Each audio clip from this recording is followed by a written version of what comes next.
Kaso hinaharang yang agarwood ng mga gobyernong korap. Yung hinaharang po ng gobyerno ay totoong illegal naman po yun, walang papeles. So ibig sabihin, pinutol po nila yun galing sa wild tapos tinatry nilang smuggle na walang kahit anong legalities.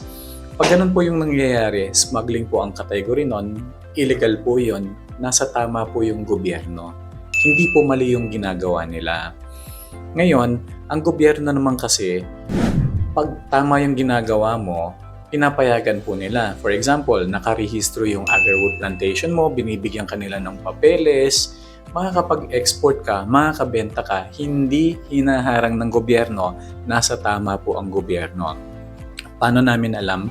Nakapag-export na kami. Hindi kami hinarang dahil legal po yung agarwood na in-export namin noong 2024 and we're gonna do that again this year.